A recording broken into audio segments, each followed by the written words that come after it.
motion, there's different ways of doing it. For me, I do almost everything in a seated or standing position. That's just how I do it. So what I'm going to do is I'm going to have him stand. You're going to go that way for me. Okay. And so what I'm going to have him do is I'm going to have him stand right here, right up against the back of the table. And what I want you to do is I want you to go ahead and I want you to reach forward as far as you can for me. Go ahead, keep going. I know you can do more. There you go. You can do it, you can do it, you can do it. Okay, so that's not bad. Okay, come back nice and slow. Okay, and that's what I'm looking for. Please make sure you're holding your patient so that he does not fall. Okay, so you're always next to him. Okay, coming forward is theoretically going to be 60 degrees. Okay, I will show you how to measure it from a side in just a few minutes.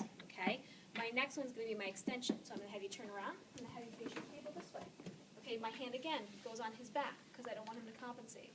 I'm going to say, do me a favor, I want you to take your body and I want you to tilt yourself back. Good. Is that uncomfortable for you? Where is it uncomfortable? Okay, relax. Here or here? Here? Or here? Yeah, we're back. Okay. All right. Next thing I'm going to do is, and you can do this in a standing position or we can do it in a sitting position. So I'll show you both. Turn around. Okay. And what I want you to do is I want you to lean up against the table.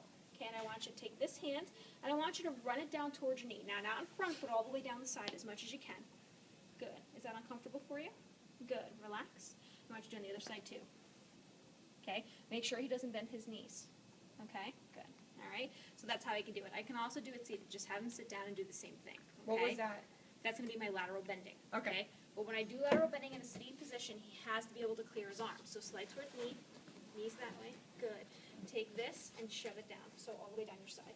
There you go. Okay. See how he compensates? Okay. You don't want compensation. All right. So just be careful. If I'm doing the other side, I have to slide him to the other side of this table. So there's differences. Okay. My next one, I'm going to have him sit. I like to have them in a chair that has a back. It's my preferred way of doing it. So what I'm going to do is I'm going to have him take his hands and put them here on his shoulders. Good. And what I want you to do is I want you to keep this hip stable, and I want you to turn towards me as much as you can. There you go. Good. All right. Now that's 45 degrees, okay? And I want you to go the other way. Good. Okay. Relax. Those are all active ranges of motion. Okay. Next, we're going to have our passives. Okay. Sometimes when you do your actives, some clinicians like to do the actives differently. Okay. So, for example, on your back, this is a way of doing an active range of motion for flexion. Okay. You cannot use your hands. Okay. So your hands have to be straight in front of you. And what I want you to do is I want you to do and just come up as a crunch. We don't do a full thing, but I just want you to crunch up, okay? And for most clinicians, that's okay. All right? Go on your stomach. This is another active range of motion. This one's for extension. Okay? Hands to your side. Okay, you can stabilize. Come on back. Come on. Good. Okay? And that's what we're talking about. Okay? Some clinicians will want that. Some will allow you to stand. It's really up to you. Okay? So if I'm going to do extension passively, I'm not going to put him in like a death grip and like yank him back. I mean, that's unacceptable. I can't do that, okay? And the same thing, I'm not going to bring him into flexion and yank him forward. That's unacceptable, okay? I'm not going to drag him to a side, okay? I'm not going to do that. But I can do rotation, so sit. Okay? It's a weird position, but the idea is I'm going to stabilize him, okay? And I want you to cross your arms for me. Can you cross them out like this? Good. And what I do is I just take them off. Okay? That's all I have to do. Okay? And it's all passive. Okay? It's kind of assisted. Same idea. Holding, rotating. Okay? So, since I already have him in this position, I'm going to do my resistive. Okay? So I'm going to sit here. I'm going to say, okay, Mike, I want you to do the same thing. Okay? I want you to be in this position, and I want you to rotate towards me. Is that painful for you? Okay, good. Hold. Other hand is here. Okay? Right underneath his hand, hold, don't remove you. Pushing him away. Okay? If you want to, you can grab here and push. Okay? Sometimes it gives people back pain, so I always push outwards, not towards me. Okay? Same way on the other side, because you have to do both sides. Turn towards me. Good. Hold, don't remove you. Okay? Good. Okay?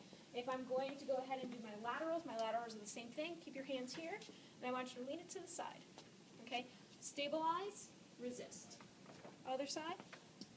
Stabilize, resist. Okay, so it's easy for me if he's in a sitting position. Okay? When you're doing your flexion extension, it really depends if they're old. If they're old people, we usually don't do it. Okay? On your back for me. Okay? If it's a male, this is how I do it. Crunch. Hold, don't remove you.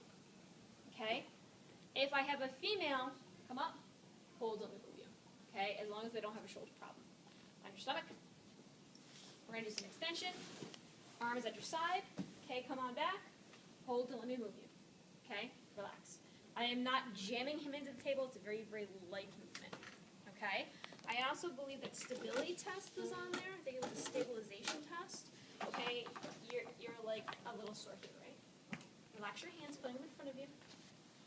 Okay? What I'm going to do is I want you to pick a couple thoracic and a couple lumbar. The lower down you go, the more motion you should have. Okay? If you find an area that's hypomobile, not moving, that's an issue. So I'll find a spinous process. So I'll find this one here. I'm going to put my fingers at the spinous process and push down. Okay? And he has a little bit of motion. So I'm going to come down a little bit. I know he's a little sore here, but I'm going to push him down. And he moves more. Okay? I'll come down here to right around like T2. Okay? And I'll come down. Okay? I'll come down to L5. Okay, this is L4. I'm going to push forward. And you can see how much motion I have. Okay? Just from standing like in a good area for me. Couple things to remember. T2 is the top of the scapula. T3 is the spine of the scapula. T7 is the bottom of the scapula in a standing position. If I can find my rib, and I follow my rib all the way up, it leads me to T12. Okay?